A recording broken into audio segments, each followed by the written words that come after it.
On this episode of Get Real with Casey Kasem, I was honored to sit down with the fantasy football phenom and board game guru, Paul Charchian. Charch is known for all kinds of roles such as the Chief Execution Officer at GuillotineLeagues.com, Fantasy Football Weekly radio show host on KFan, hosting duties on the Chop the Guillotine League podcast, and he is a two-time Fantasy Sports Hall of Famer. You can follow Charch on Twitter at Paul Charchian. Listen to our brilliant conversation to learn more about board games. Oh, and tips for the up-and-coming fantasy analyst, guillotine leagues and how they work, being on the radio, and much more. Follow me on Twitter at TheCaseyKasem. Follow the pod on Twitter at GetReal_pod. Make sure to check out my writing at both The Fantasy Footballers and Fighting Chance Fantasy. Proud member of the Dynasty Addicts Podcast Network, the DAP Network, if you will. And we will. Make sure you subscribe over there and check out all the pods on the network. Also, before we jump into the new episode, I wanted to tell you a little about this charity league I've been participating in this year. It's called Pros with Joes. Pairs up everyday fantasy players with industry experts to raise money for a bunch of great charities. For some reason, they decided I should be an expert, so there's that. This season, I was paired up with my dude Michael. We've had a blast co-managing our team, even though we just got knocked out of the playoffs. We're playing for Dallas Dogger, and you can help support their mission by donating over at proswithjoes.rallyup.com/trophy. Donors get entered to win dope prizes like premium subscriptions to their favorite fantasy sites, one-on-one coaching with the pro, podcast merch, and even a spot in the 2021 league. They'll be raising money through the end of the month, and every dollar goes a long way for all of the charities. Go get entered to win and help contribute to these great charities over at proswithjoes.rallyup.com/trophy. Without further ado, my interview with Charch. Let's get you in here. Hey. Can you hear me okay? I can. Can you hear me? Yeah, absolutely. Excellent. Awesome. Good to see you and talk to you. Yeah, for real. I was thinking the same thing. I was really excited to get to talk to you. So that's awesome. Scott Fish loves you. Oh, well, I love Scott Fish, so the feeling's mutual. Everybody does. Yeah. Yep. Yeah. Exactly. So how you been doing? Well, it's the grind of the football season, and if you're anything like me, I'm at the stage where it's been a long time to get here, but we're not quite at the light at the end of the tunnel stage. Yep.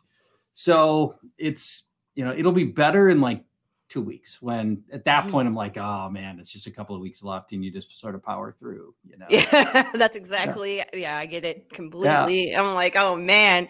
And having like Wednesday day games and all this other stuff, it's just mind blowing. Yeah, exactly. So what'd you do with your day job if, for this game? I mean, you just stuck, right? Yeah. Yeah. Yeah. I had my phone. So we're not supposed to have our phones. So I did not have my phone. So there's that.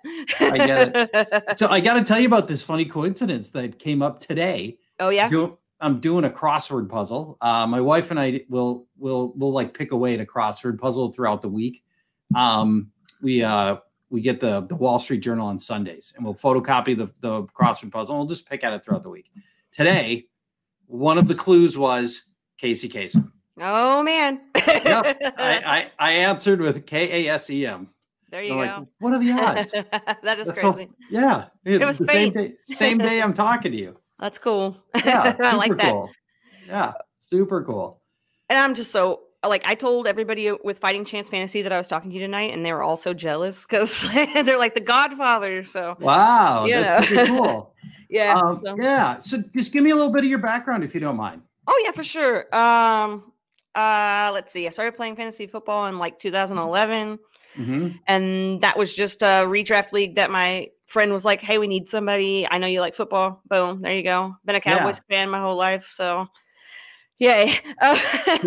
And then a few years ago, I'd say probably 2 to 3 years ago, Ryan from Fighting Chance Fantasy, when he was over there, Ryan Hallam, asked me if I wanted to write. And I was like, yeah, sure. So then I did that. And then now I'm with, the fantasy footballers as well. But Yeah, I mean, I'm relatively new to this whole thing. That's why I started this podcast, is kind of just to get everybody to, see that everybody starts somewhere and so on and so forth. But yeah, I live in Texas, close to Dallas. That's about it. All right. Nothing fancy like everybody I've been talking to. So. well, you know what? That's how we all started. I mean, I started in the 90s, and it was, it took me 3 years before I could do it full time. And even then, when I went full time, I was in IT, and I was making $50,000, which was pretty good in 1994 or 5. And I left it all behind to work on our magazine for $16,000 a year. So, we all, I think most of us ended up, starting the same kind of way that you're starting now. You just kind of you just got to jump into it now with Twitter and everything. It's so much easier to like get noticed and get your stuff through. The internet, I guess, was a big game changer for fantasy football. Oh God, was it? You started back when there wasn't a thing called internet. So how was starting fantasy football in that time frame? How did that go for you? Well, so I mean, it's when I tell people this, they're like, they think I'm lying or whatever, but there was literally nothing published on fantasy football once the season started, when we started the magazine in 1993. So there was a preseason book by Cliff Charpentier, and there were a couple of preseason magazines, and that was it.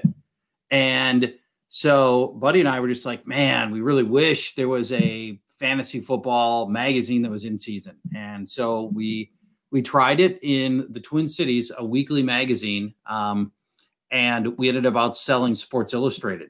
So we're like, all right, game on. So that was the first year. And then we rolled it out nationally the second year. And then eventually it turned into a website called fanball.com. And then it just, things happened. But it was super challenging back then. You didn't know how many people were playing, where geographically they were playing. You just no way to interact with anybody, no sense of scale, no way to reach anybody other than just hope they see it on the newsstand, And you're right. Now with Twitter, there's just so many more avenues than there ever were then. And there's so many more players too. So yeah. Yeah, for sure. I mean, it's blown up, but I can't even imagine back in, the 90s when it was, on its comeuppance, like doing that and trying to figure out how many, were you ever worried that you were putting out this content and nobody was going to actually like go after it? That happened. So what we found out is, I'm in Minneapolis. What we found out is the hard way. So, so we put it on the newsstand, and it's a huge success in the Twin Cities. We're like, okay, so let's just send it to every NFL city. So we're sending it everywhere across the country, and it's super expensive because it's time sensitive material. So we're next day airing these heavy boxes of magazines all around town, not around town, around the country, at extraordinary expense, and only to find out nobody's playing in the South, nobody's playing on the West Coast. And you don't even know that, Casey. The way the magazine business works, you find out 6 weeks after the off sale date of your magazine how it sold. And so we didn't even find out that we weren't selling anything in these cities until halfway through the season. And so we took a huge financial loss that first year, and it almost sunk the company. Only to find out where people were playing were these cold weather cities. Primarily is back then. Yeah. Yeah. I mean, I know that Minnesota is a big mecca for fantasy football. There's a lot of analysts and a lot of players that come out of Minnesota. Have you been in Minnesota your whole life? Yeah, most of it. When I was a kid, we traveled around a little bit as my dad changed jobs. We were in upstate New York and Memphis, but I've been here since 4th grade. Quite a while. Yeah, I've never been there. We were going to go. One of my favorite rap groups is from Minnesota, Minneapolis. So, yeah. Well, Atmosphere. Yeah, I love Atmosphere too. I like Doomtree and Atmosphere. So those are my Minnesota kids. We were going to go up there for some shows, but all this COVID stuff happened. So, but yeah. Well, I hope you do. When you do, we'll get Scott, and we'll go have fun while you're in town. Red. Oh yeah. I'd be about that. I would love that. And if they end up playing, I'm connected to some of the venues in town. So when the time comes, we'll see if we can set you up in some way. That'd be dope. Yeah. I've never been to Minnesota. My wife worked up there for a little bit. Then this stuff happened. A town that I have no idea. Scott said he had never heard of it. So, oh wow, okay, so from the airport. So, okay, all right. So it wasn't like in the Twin Cities. No, she had to drive a little bit of a ways. So yeah, he was like, I've never heard of that town before in my life. I don't even know what she does for a living. I don't know where she was. I know I was at home. That's all I know. So to go back to something that you were talking about earlier was Fanball. How did that come about? I know it started in the late 90s and everything, but how did that idea progress from just what you were previously doing to then doing that? So we got the magazine, and we're publishing the magazine every week. And at the time, so the way, just as a little, I try not to bore you here. No, you're good. To get the magazine to Phoenix so it can be on the newsstand by like Wednesday. So then people could buy it like Wednesday, Thursday, Friday, Saturday before the games would kick off. That meant that we had to print it Sunday night overnight, and then get it out to the airport to get FedExed on Monday, so it gets to Phoenix on Tuesday, and then it's out on newsstands on Wednesday. So to do that, the way it would work is we would pre-write the whole magazine the week before the Sunday games, and then we'd watch the Sunday games, and this is before DirecTV. So we're watching like CBS and Fox, and I'm connected to CompuServe and Prodigy, just trying to get box scores and stuff, because you couldn't even get that stuff, and trying to glean little nuggets what was happening in all these games. And then we'd edit the whole magazine on Sunday, and out the door it would go. And at the time, to have anything written in the same week that reflected what happened last Sunday was considered, that was new news. But once the internet came around, and now to fast forward the timetable to like 1998, now our magazine's starting to feel a little bit stale by the time people get it, because they're used to getting news a lot faster, and you can obviously update the internet on a moment by moment basis. And so when the huge influx of cash came, we were able to, when the .com cash came in 98, we were able to raise $10 million in about 10 days. Wow. Because it was easy then. And so we raised a bunch of money, and we started fanball.com, and we coded a commissioner program and a bunch of games and a bunch of other things. And then .com, the bottom fell out of the .com market, as you know. And the company went from 55 people down to 12. And that was really, really hard. Yeah. Yeah, for sure. Yeah. I can only imagine that whole change. So you've seen so much change in fantasy football from when it started to like where it is right now. What do you think is the coolest thing, I guess, that has happened in that time frame to fantasy football? Well, okay, I'm going to give you two answers, a personal and a professional answer. The professional answer is the internet, because everything scaled and went berserk, right? Right. If we were still scoring by hand and on spreadsheets, this thing just never would have scaled. So the internet professionally, personally, just what I love is how more sophisticated we all are as players.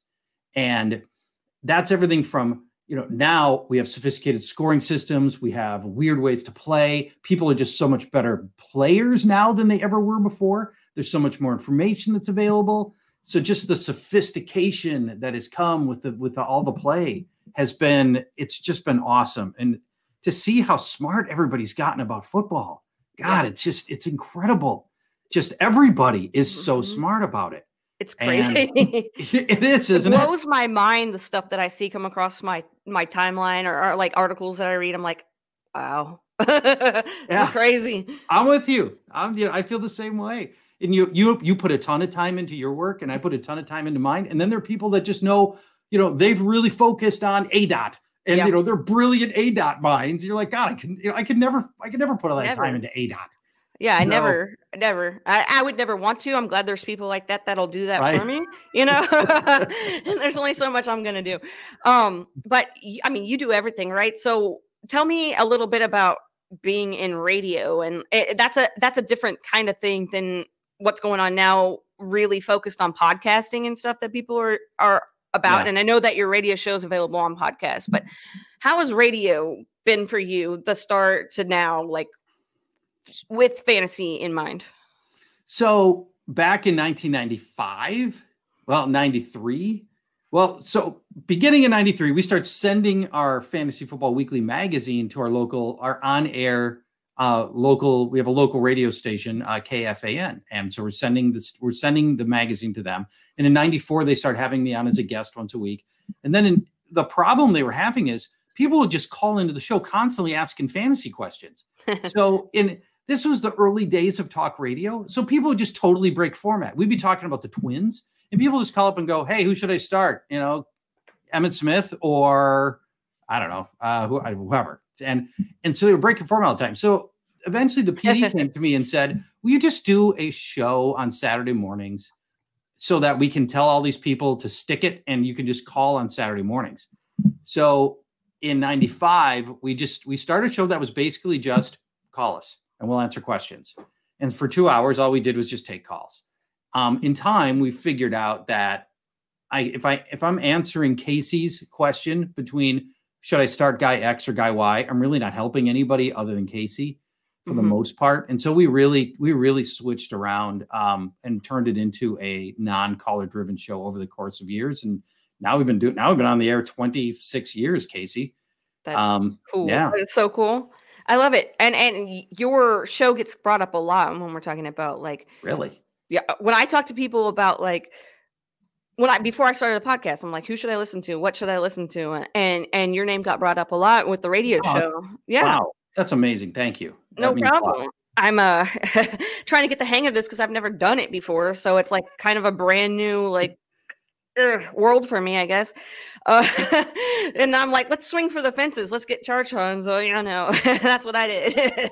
That's awesome. That's awesome. Now you lured me in with promise of board game talk. Yes, we're going to hold off. This is a little bit of a spoiler for everybody that's listening. We will get to the board game talk. I know that's why you're here. That's right.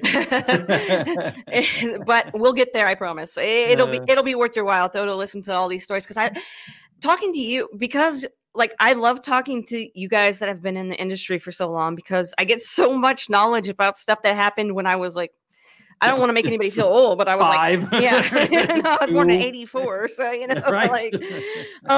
But no, it's really cool to see how everything's progressed. And I know you have excuse me, let's say it correctly, the guillotine leagues. Yes. I know you know what? I said it when I came up with the name, I said it wrong. Yeah. And my staff had to be it's guillotine, not guillotine. It's guillotine. Yeah. I'm reading it right now because I got it written down on chicken scratch and I'm sounding it out. I'm like, no, that's not right. I know what it is. But you have that going. And I just want to know more about it because I know that you guys have a .com and you have all that fun stuff. And it's really awesome. I've never participated in one, but I was listening back to old episode of one of your old episodes of the Chop podcast that you guys have. The Chop podcast. To try to get an idea because everybody's like, you should play in these types of leagues. They're really cool. And go ahead and sell me on it so that I'll, join a couple. Next year. You're next year. We're going to make it happen. For I'm going to have a bunch. I'll have a bunch. I have one expert league this year. I'm going to have many and you're in. Okay. Awesome. So here's how the guillotine league works. All right. You start with 17 teams at the beginning of the year and there's no head to head.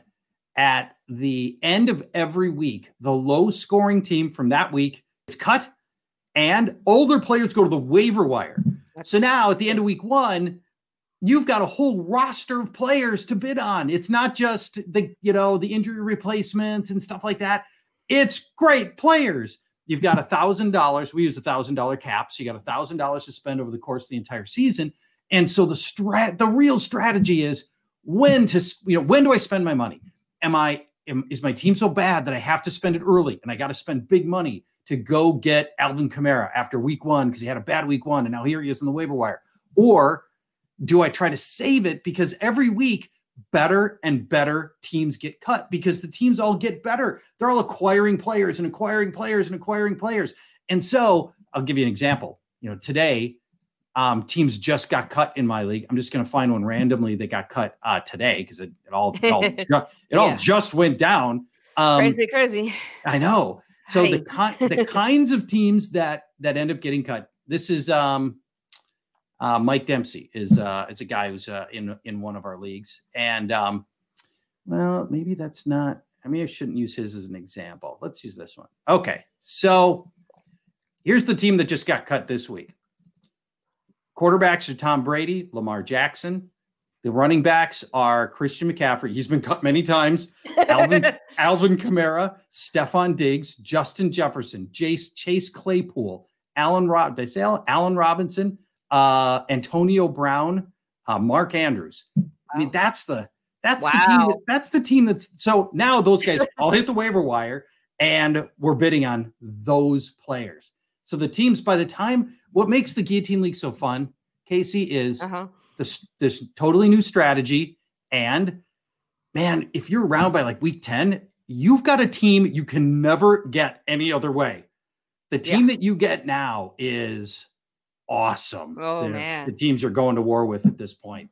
And you never, we're down to 4 teams left now. So, you can only imagine from 17, culling the best players from 17 down to 4. The rosters are crazy. That sounds great. I mean, you named all those guys off that are on the waivers, which are guys that you never see on the waivers, right? So that's totally awesome. And I'm like, dang, I wish I had that league. I wish I had that team on my redraft team or on my dynasty league or whatever. And it's like, geez. And so, yeah, the other rosters must be stacked if those guys were let go. Yeah, right. Exactly. Yeah. If that's the losing roster of the league, right? That's crazy to even think about. Like, yeah, I'm going to definitely have to check that out. Everybody that's listening, you guys have to check that out. Get in some leagues with me next year. We'll have fun. I love that. I love when new ideas come out. People push me to play Dynasty, and now like I've been playing Dynasty for a couple of years. Yeah. But I still have a soft spot for, DFS and redraft and all that. And I can always add another format to that. Yeah, because it's so different. And if you're like me and you're in way too many leagues. Yes. Once you get chopped, way too many. Once you get chopped, you just, all right, it's done. And you don't have to give it any more thought. And not that you will get chopped. Well, I mean, you'll be the last woman standing. Always, right? I do a lot of those eliminator leagues that Bosch puts together for during the Scott Fish Bowl, and I know that's not the same thing, but I do like I don't have to pay attention to it after I'm done. I don't have to sit there and be like, I'm already in last place. I'm going to not be able to get out. I just have to blow it up and start over. But yeah, I love that. What makes you what makes your mind go that direction? Like, I'm going to do that. How did that idea come to you? Well, I'd like to say I invented it, but I didn't. Somebody on Twitter tweeted me this format, and the light bulb was just instantly went on. I'm like, oh my God, that sounds amazing. So I did a test. I rejiggered Fanball's commissioner style program to work guillotine leagues last season, the 2019 season. And I'm playing it, and the feedback I'm getting is awesome. And I'm having a great time. And I did a survey at the end of the year, and people were freaking out. And so I'm like, okay, I've been doing this 27 years or whatever it's been. I've never had a response to anything I've ever done on any level that's like guillotine leagues. And so I got to go all in. So just fired up the site, dedicated, really pivoted my whole career towards this format, because I'm just that convinced that, and I know that people absolutely love it. So yeah, that's in fact, I'm gonna give you. So again, we just chopped teams, right? Yeah, right. Here's the tweets that I'm getting in the last hour that from people who have been chopped, right? So these are the people who have felt the sting of the blade, right? All right, so here's what I got. Had I known, I might have been ready for this. And maybe I'm sorry. Maybe this is all too self-serving anyway. But, no, I love hearing this stuff. It's like really getting me amped for next season already. I'm like, let's go. I got too many things to wade through, unfortunately. Here's one as an example. I lost by 3 points. Here's my chopped lineup. This is a tweet from a guy named JR Toledo. Here's my chopped lineup, which is good. It's the most fun I've had in years. He had 5 near-death experiences and couldn't get to the 6. So your near-death experience is when you're 1 away from the chopping line. Ooh. Right? So we total those up. So this guy had made it that long. Yeah. Anyway, so it's yeah, that's the format. And just every now and again, you're gonna, Casey, you're so young. You're going to find these opportunities in your life where you have this chance to just pivot to something that your heart's just in. And that's what I've done with this. And you're gonna have opportunities like that too.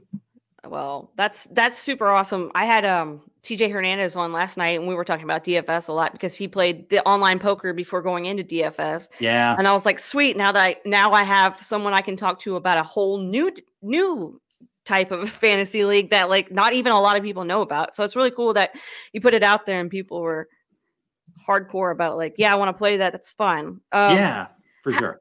What kind of advice do you have to people that are in leagues that they don't find to be super awesome? And they either want to like get out of the league completely, or they want to like bring up something to the commissioner to kind of spice things up? What do people that might be afraid to like speak up?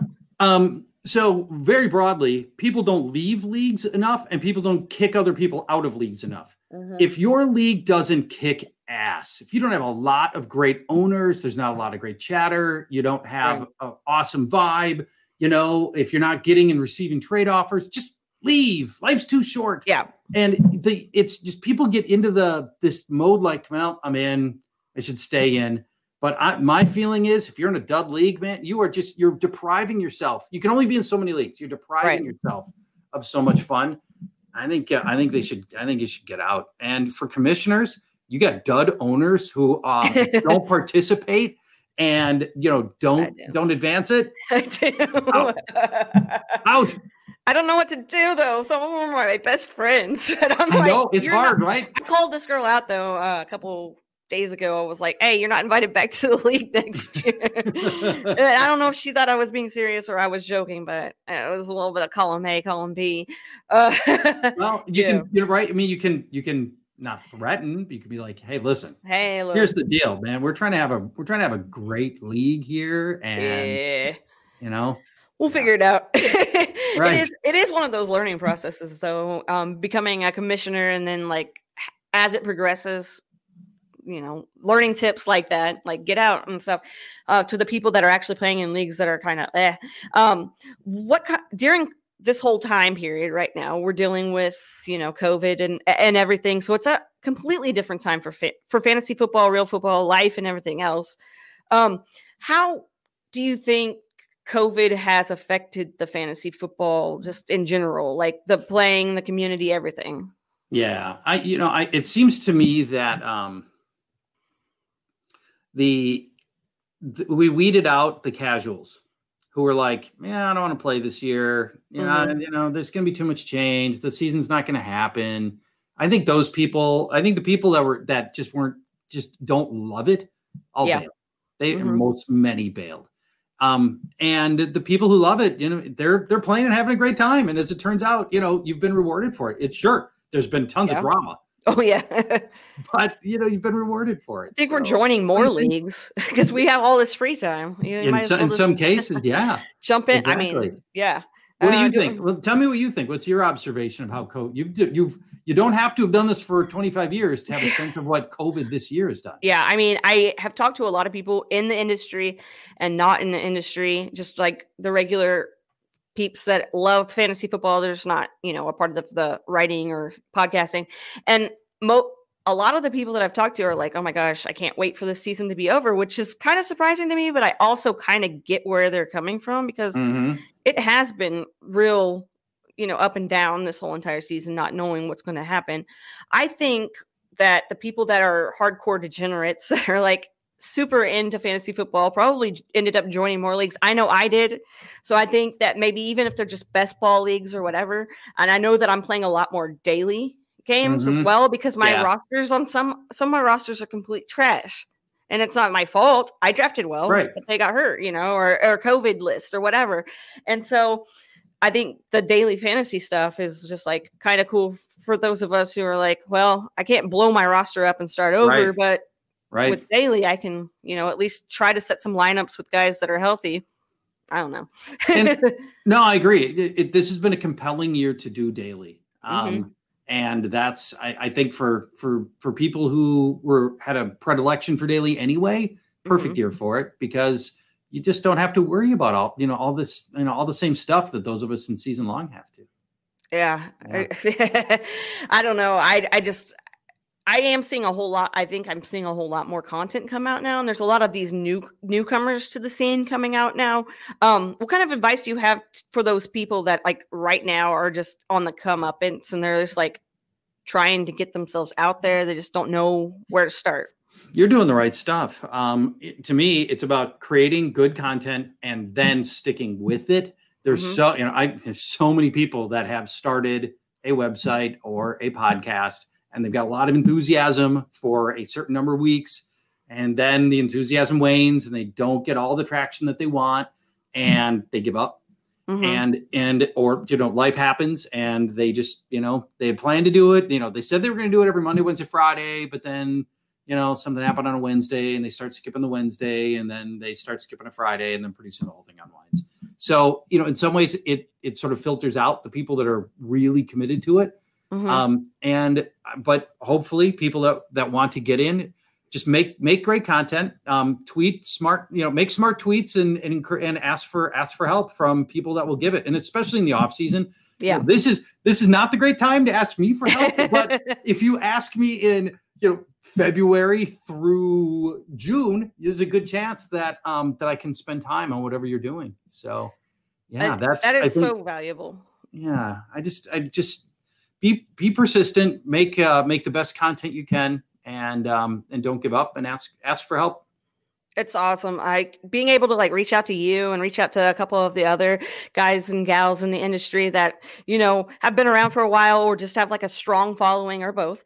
It's just really cool when I can reach out to you and you like, you're talking to me. You're actually talking to, hi, I'm this little person over here and you're talking to me, but it's so cool because I've been able to talk to a lot of you guys, and you tell me, we all started off, in the same realm you are, so on and so forth. And that's the truth. And I think that if you have an audience, whether it's small or big or in between, like you've got people who care about what you have to say. So if you want to listen to me talk, then come on with it. You know what I mean? Like, yeah. So, okay. Can I go one level deeper and just say, okay, then, so you're creating content. Is it good content or not? Well, you don't know very well because you created the content. So hopefully you can find people that are willing to give you honest feedback. Yeah. And if you're a writer, somebody who's willing to edit your stuff and really help you through an editing process. If you're doing a podcast, somebody who can really listen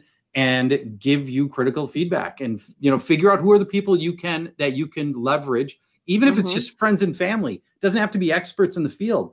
Just other people who play, can you listen to this and tell me, is this helpful? Am I, is it entertaining? Whatever your goals are. Right. Yes, exactly. And I think you said entertaining. How important do you think it is to, like, especially on podcast and radio and everything, to have that entertainment factor to go along with the information that you're providing fantasy wise? Well, look at what the fantasy footballers have done. Mm-hmm. There's your case study right there. I believe that people don't want to think this is the case, but they want secretly a ratio of about 70% entertainment and 30% of actual insight and data. And what most people give them is much closer to the opposite of that, because it's hard to be entertaining. And what the fantasy footballers have been able to do is to be brilliantly entertaining. And it just so happens their content's really good too. Mm-hmm. But if they weren't so instinctively funny and the production values weren't so high and it wasn't so entertaining, they just wouldn't, if it was just about the knowledge of their head, they just wouldn't have gotten to 1,000 episodes. It just wouldn't have happened. So I think, and this is true of almost all entertainment mediums. It's just, people want to be entertained first and foremost. And they, if you ask them, they won't say that, but that's actually what they want. That's the stuff that sells and has longevity. Yeah. And it appeals to everybody. It'll appeal to the common, I just play in one league kind of person, and the people that are in a ton of leagues. You want to hear a different spin on things. So it's, I agree with you on that. And that is a great example of somebody that, you know, a podcast to look at if you're looking to like try to figure out what to do, you know, what to do. And I know with you, I mean, you don't have to, but you choose to talk to people on a daily basis a lot. Did that take you a while to get comfortable with, or was it something that you like automatically could just jump into and there you go? Well, if you're talking about Twitter, I mean, I do have a lot of back and forths on Twitter with people, and that's my usual like sort of one-to-one, conversations with people. And, we do, I've got the radio show / podcast, but that's me talking, people listening. So that's not back and forth. Right. I think a lot of it is just who you are and what your comfort level is, Casey. Do you like talking to strangers? Do you like interacting with strangers? Are you okay interacting with somebody whose opinion you don't like, or somebody who's just not that sharp or whatever? And mostly just my personal bend on humanity is, Casey, I think people are mostly good people, and mostly I think people want to help each other. They will do good things if given the opportunity to do good things, and they'll do right by each other. And I just like humanity, and I like interacting with people. And so, for the people that are nice enough to follow me on Twitter, I like 99% of my interactions. And if I don't, you get muted and you never know. Yeah, right. That's one of my favorite. It's one of my favorite things to do. My sister says she listens back to this podcast, and when I'm talking about trolls and stuff, she'll be like, "You say you don't interact with them, but I see you on Twitter interacting with them." I was like, "Yeah, but then I mute them, and then they don't have anybody they can, So That's right. But I do appreciate the listen. I'm going to go back to talking about a couple of. I want to talk about the auction leagues. How was Fanball the first site to offer something like that? We were the first site to offer in-season blind bidding. We were the first magazine. Fantasy Football Weekly was the first magazine to ever publish auction values, and we published a mock auction. So we believed in auctioning way. So this is 95. We published auction values before anybody else put an auction value on a cheat sheet.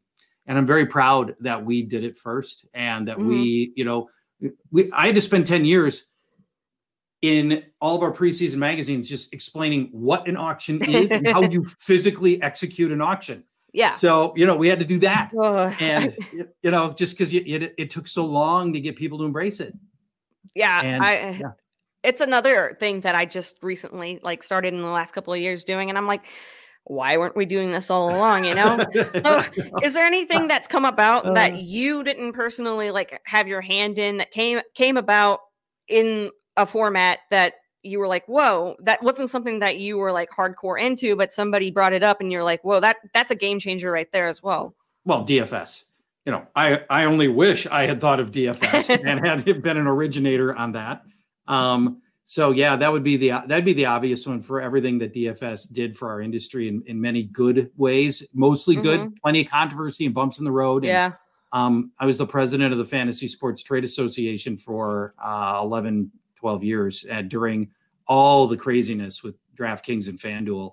And at the end of the day, it all turned out great. I mean, now look, FanDuel got acquired for whatever, $30 million. DraftKings is now a $1 billion publicly traded company, and it's all turned out okay. And we're all still playing, and it didn't, wasn't the end of fantasy football like some people thought it might be.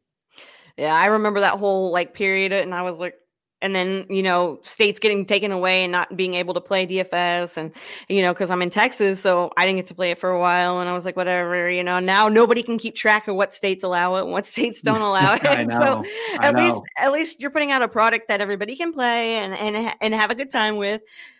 Mine is I also state by state, right? So if you have a private league, if Casey's got 16 friends, you can join a guillotine league from any state. But if you want to play in a cash contest style, then I'm state by state as well. And people need to realize that it's not you guys' fault that they can't play. It's their, and they need to talk to. It's their state, right? Yeah, they need to talk to certain people about that.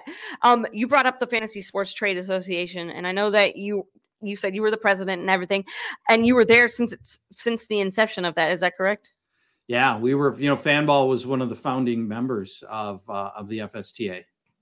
And what kind of things did you learn from being the president there? And how easy, difficult, in between was it to handle all that for 11 or 12 years?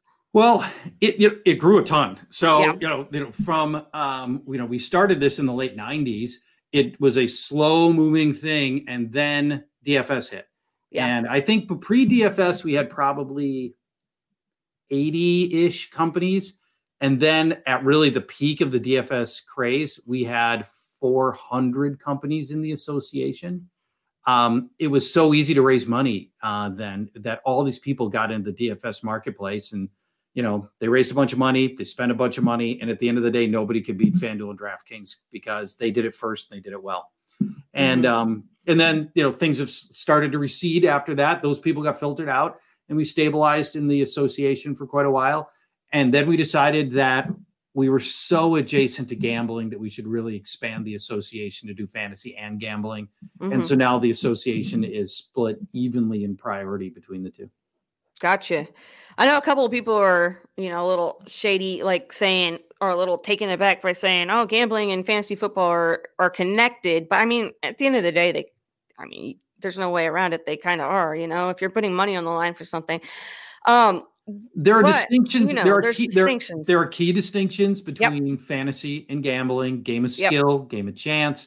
We're not the house. Fantasy isn't the house, right? You're not playing against the house. This isn't like blackjack where the house is keeping your money. This is, in whether it's DFS or guillotine leagues, we are basically a matchmaking service. Yeah. That takes, they were a matchmaking service for a profit. Casey wants to play in a guillotine league, but doesn't know 16 other people.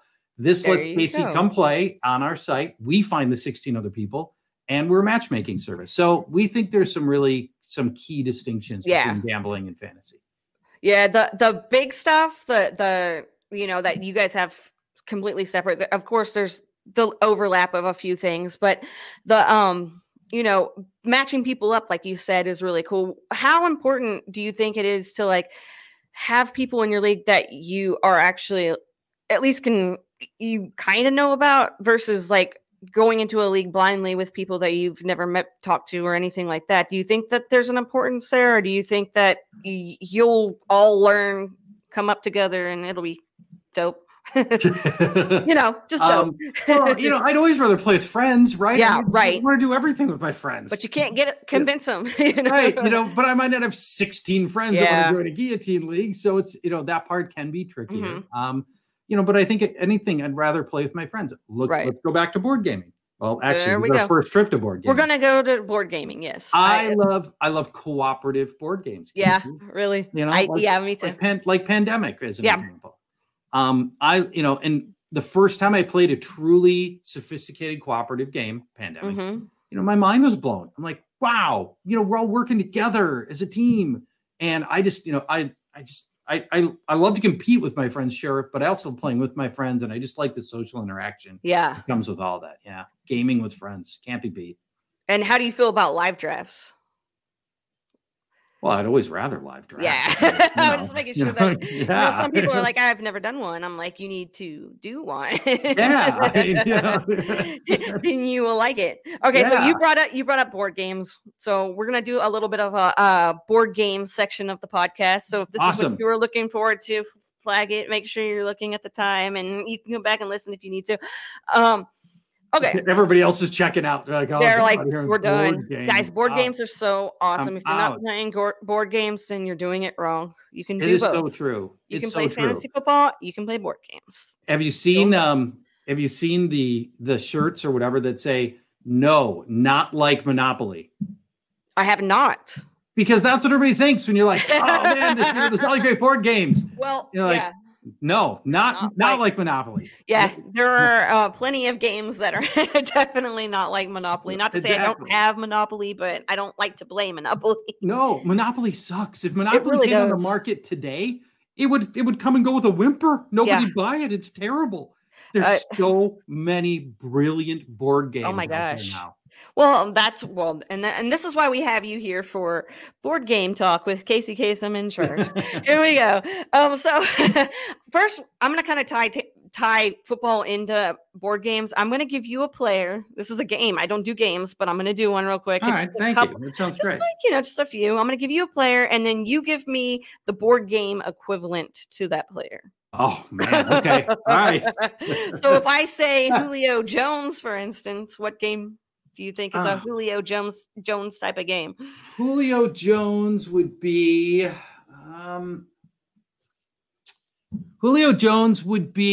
Mansions of Madness, because he's so frustrating. You want to play him every week, but you can't because he gets hurt, and then he tries to play through the injury, and then he leaves after the first series, and you're stuck. So I will take Julio Jones is Mansions of Madness. Okay, you guys heard it here.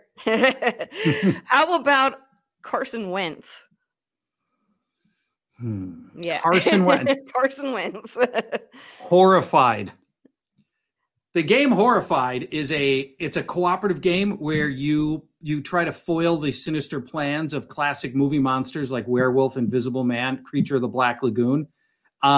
And not only are we horrified by Carson Wentz's play, but he's been the Invisible Man in our fantasy scoring. So I think it works on two levels.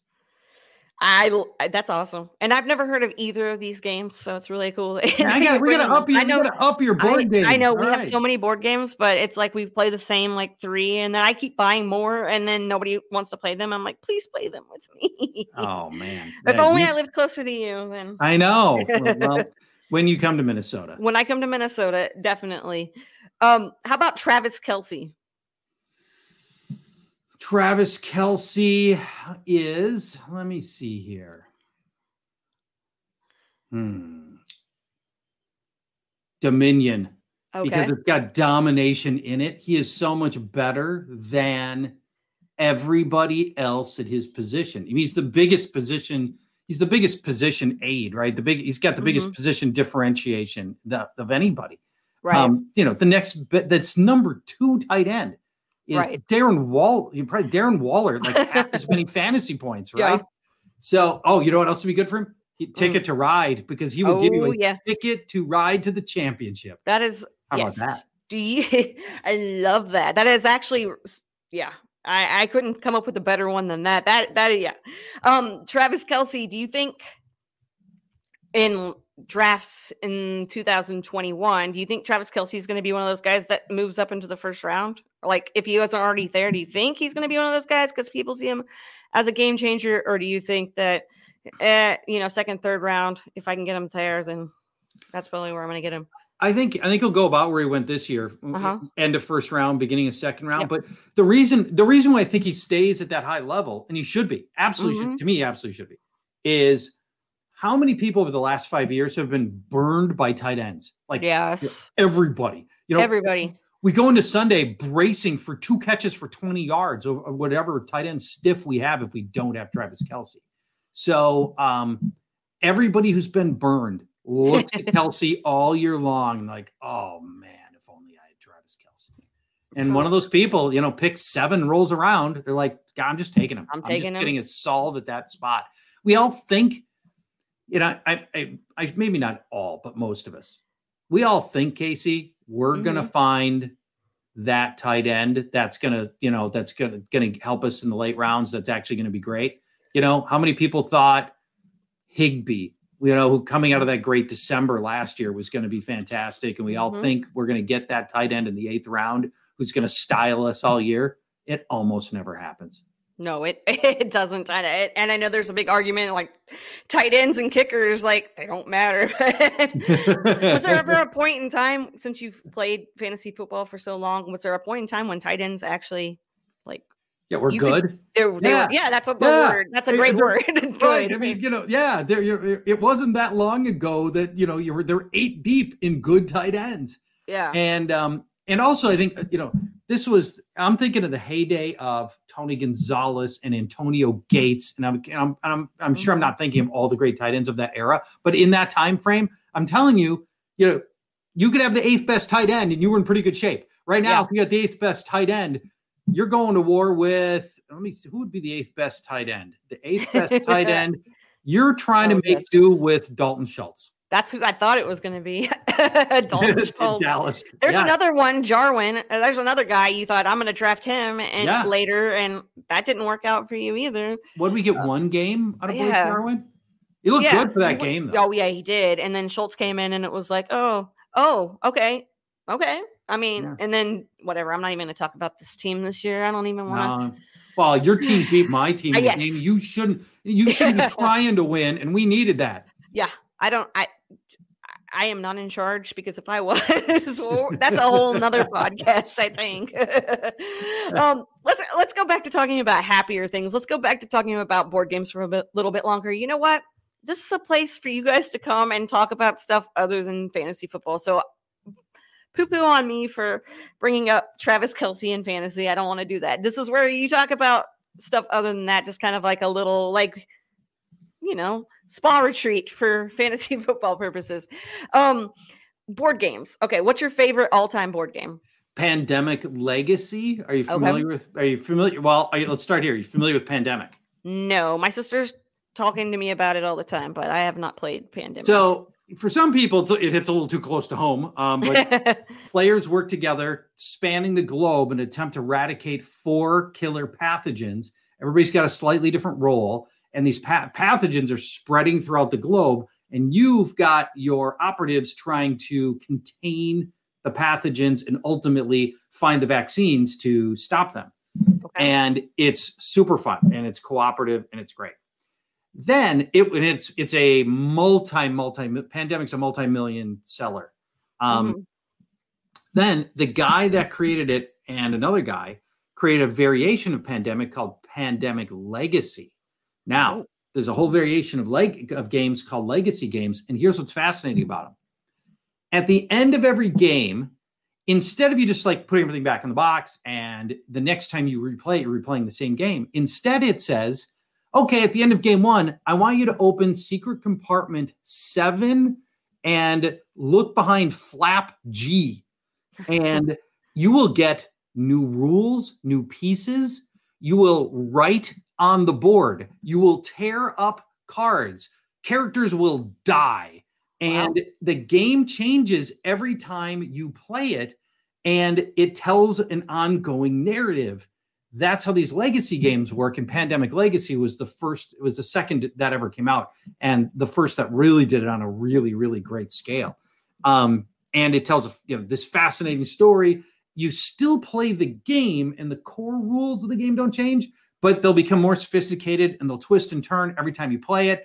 And because you get to affect the decision-making in it by writing on the board and changing your characters and stuff like that, it's personalized for you. Okay. Well, I think I need to check that out. I look at it, and all my board games are like cheap. I go to, Half Price Books and buy my board games and stuff. Half Price Books is a great place to go for board games. Yes. Yeah. It's like board game crack over there. It's like the crack house for board games. I'm like, yes. What game do you think is the most overrated game? I know we talked about Monopoly. Monopoly. Yeah. God, Monopoly is just the worst. Can we talk about how bad Monopoly is for just a minute? Let's drill down on this.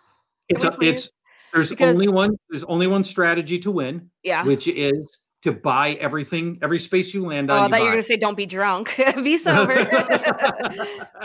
That's the one way to make it enjoyable, I think. Yeah, I know.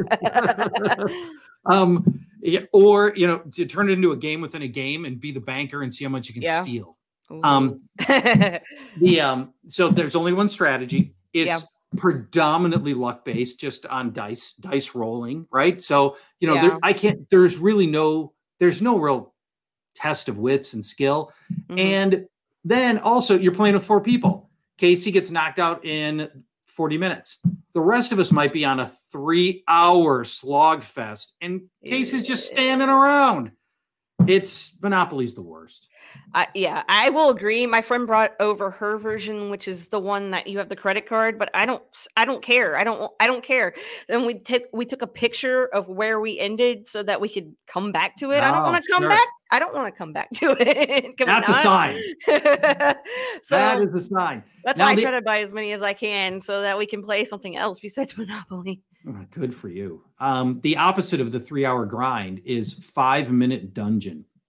Okay. 5-minute dungeon is a speed-based card game in which everybody works together to defeat monsters and bosses. It's just total pandemonium because speed is of the essence. And what'll happen is you'll have cards in your hand, and I've got cards in mine, and we're all working together. There might be 4 of us, and the dungeon is producing like monsters. And to kill the monster, you need to have like a sequence of cards, like 2 blues and 3 reds. And the blues and reds are like, they have different like abilities or whatever tied to them. But at the end of the day, they're just colors.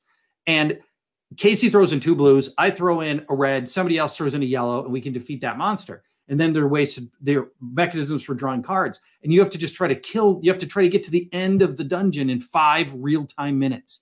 And it's a sprint, and it's so fun. And if you get to the end of the first dungeon, you can go to the second dungeon, but you have to get to the end and kill the boss at the end of the dungeon in 5 minutes. It's a blast. It's so much fun. Yeah, it sounds like it. I'm going to write all these down. I'm going to come back and re-listen to this when I'm editing it. I'm going to be like, yes, because I think for Christmas, we're going to do a lot of board games and stuff, which is a great idea, guys. If you want to, I know that Charch has you have all kinds of board games that you can recommend to people. When I was looking for games to play as a group or games to play 2 players, you were like, here's this list, boom, right here in your face. I went and bought some of the games that are on there. I don't know if we've played them yet because they always want to play the same 3 games, whatever. They want to play Skippo or whatever. I'm like, whatever. Man, we gotta up your game. Hey, I've got games that I like to play, and I'm a big word game person. Word games. Yeah, so great. I love word games, but the problem is nobody else does. Yeah. So, that part is tricky. So there's a really good cooperative word game called Letter Jam. Letter Jam. But you need like 5 to 8 people to play it. But it's a cooperative word game, and it's my favorite pure word game. Letter Jam. I would try to explain it, but it doesn't work very well to try to explain it. Other than to say you'll have a letter in front of you and you can't see, but everybody else can see. And you're creating words to try to help each other figure out the letter in front that you've got in front of you that you can't see. I don't know. It's hard to explain. But you know what? I love board games, so I'll go look into it. All right. Who knows? It might be my new favorite. Letter Jam. Letter Jam. Got it down. Do you have a favorite board game that people who are listening could play with not just, their husband or wife, but like with the whole family?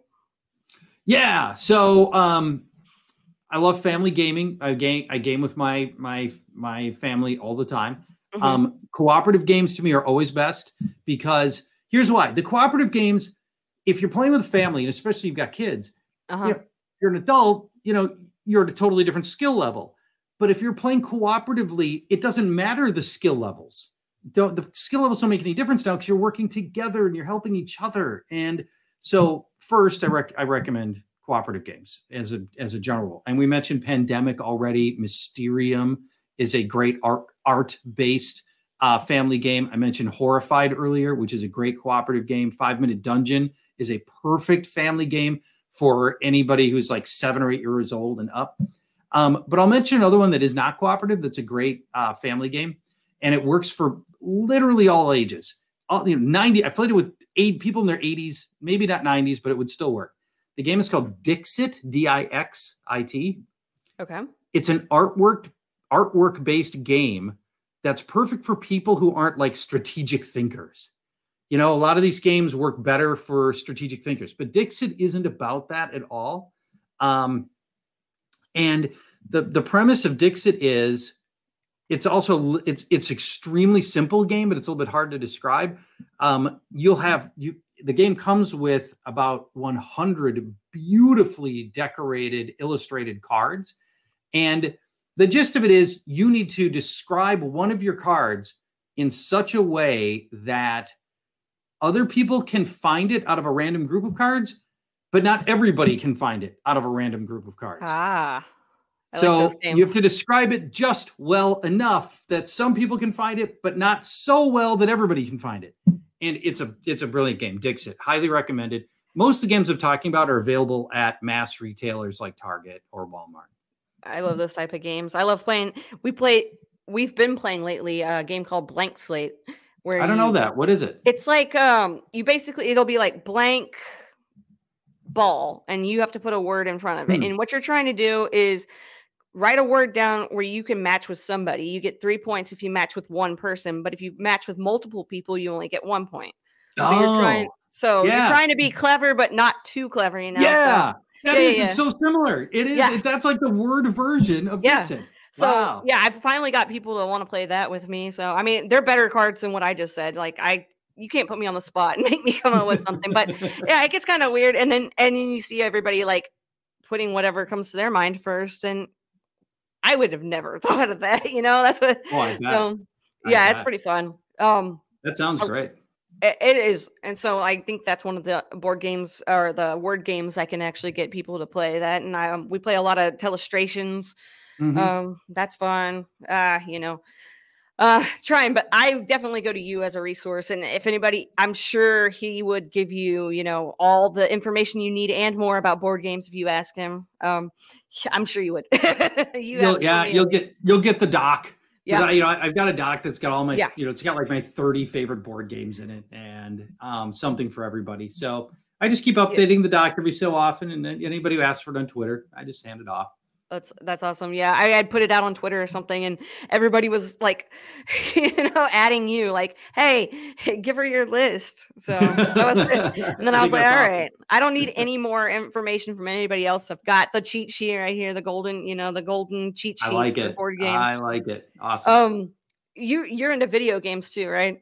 I have a video game radio show. That's what I was going to get into. I wanted to hear a little bit more about that as well. Well, it just happens that the best-selling or widest distributed video game magazine is called Game Informer, and it's located here in the Twin Cities. And I've become friends with the Game Informer people, and eventually decided, hey, we should do a radio show for video games on my sports talk radio station. Because Casey, for the demo of sports talk, what's like the nearest adjacency of interests? Video games. So about 10 years ago, we started doing a Tuesday night video game show. And I remember when we first turned it on, it was all the feedback was like, you nerds, get off the air. Nobody cares about video games. Go grow up, act your age. And now here we are 10 years later. And really all we have to do is just sort of show up and go, hey, here's what's new in video games. What are you playing? What do you want to talk about? Here's some reviews of great games. And next thing we know, the phone lines are full and we've burned an hour and the show's over. So it's just, I just enjoy video games. I'm just an enthusiast, but I've got a co-host who's just so plugged in and plays everything that it makes it really easy. And it's a fun show. I love it. Do you play it all? No, I have a PlayStation 2 and a Wii. I was super amped. So I got the PlayStation 2 like right when it came out with like my first job money. I was like, I want a PlayStation 2, and that's my DVD player now. Right. No, I wish I did. I really do, but I don't know if I could find the time to even. I know, right? It's so hard during the football season. Yes. You work all day. You're working every night, and then you don't have time to play. So I hear you. But like, if I ever go over to somebody's house and they're playing, I'll be like, yo, I don't know what I'm doing, but let me try. Let me in. That's right. Yeah, right. Now again, co-op video games are awesome and so much fun. And so, we could do a whole other thing on that, but those are the ones that I love for casual players. They could just sit down and we could play together, and we're not, me expert player versus Casey, who's super casual and getting her ass kicked. Yeah. That's not fun. And do you like to go to like arcades and stuff? I did growing up. I mean, now, there's hardly even any arcades in town anymore. Yeah, we just got a new one like right before COVID was like, bad timing. Yeah, bad timing. So, but they're still doing all right. They're still staying afloat. And then we have a cider-cade, so you can drink your ciders and play your video games. I like that. Yeah, it's pretty dope too. So, yeah, I just I like taking my dad when he comes into town to like some of those so he can play Galaga and stuff and Yeah. That's all awesome. that shit. Yeah. I take my dad. We do have a place. We have a pinball place. Oh yeah. And yeah, they've got like 20 pinball machines and beer and hot dogs and, sort of gourmet hot dogs. Mm-hmm. And that I take my dad there about twice a year because he grew up on pinball. Yeah. And so he loves it. And he's just blown away at the pinball machines that are out now because they're so sophisticated, Oh yeah. I love playing pinball. When I was little, when I used to go, my parents were in a bowling league and there was an arcade connected to the bowling alley, right there. And they'd just give us a bunch of quarters and tell us to go play. And I'd be on the pinball machines like the whole entire time. I love it. So, I think that's great. And there are a lot of people like, oh, you're wasting your time, but it's fun and it's nostalgia and it's, it's like, let me do what makes me happy. Right. And why not? And as it turns out, it's a $100 billion industry. So, yeah, for sure. I mean, and I know the PlayStation 5 just came out and everybody's like punching each other to try to get that. And there's all that stuff going on. 'Tis the season. I think pretty much, I could talk to you about a million other things. I know I hate ending shows, but I usually keep it around an hour or so. It's perfect. Just to keep it so that everybody listens, and they get a lot of board game talk. And guess what? They're going to love it. And they're going to be like, you should have him on more often so that at the end of the podcast, you have a board game segment. Maybe we'll start doing, I'll send you I'll have you upload something every now and then. But no, this has been a blast. I really enjoy talking to you and I haven't gotten to do that one-on-one before. So it's really cool. I've really enjoyed chatting with you as well. Thank you for all the nice things that you said over the course of the show. And I'm wishing you the best of luck with your career in fantasy. I hope I hope it's long. I hope you end up doing this full time at some point, that you stick with it and you keep going on the path you're on, because it's a great path. Well, I appreciate that. That means a lot coming from you, especially like the Godfather. Would you go ahead and go ahead and the floor is yours if you want to plug stuff, talk about whatever. I'm good. I'm good? Really. We already talked. A lot of guillotine leagues, and that story. Yeah. Go join the guillotine leagues next year. That's everybody's homework. Is you guys got to get on that. I'm here to talk to you, not about me. This wasn't about trying to find 5 new customers or 500 new customers. Right. It's about just getting to know Casey a little bit. So I'm getting to know you. I like the back and forth. That's why I love this format of this kind of podcast, because you do all the work for me, basically. Like I have notes written down, and then you hit them, and I'm like, sweet, I don't even have to ask because you already touched on it. So awesome. Perfect. But yeah, I appreciate you coming on, and you're gonna have to come on again once I recycle. Go through a couple more people, and then we'll get back to you, and you can come on and talk about more board games. They'll be there. Put me in the rotation. Gotcha. We'll have a ton of fun, and even if it's the off season by then, there's always stuff to talk about. Dope. All right. Well, I appreciate it, and you guys and gals who are out there listening right now, make sure you go and check out everything. I'm gonna link everything at the beginning of the show. I'm gonna talk about it too, and then we don't have to talk about it anymore because nobody likes plugging their stuff. Really, we're just here to talk. So until next time, we'll talk to you then.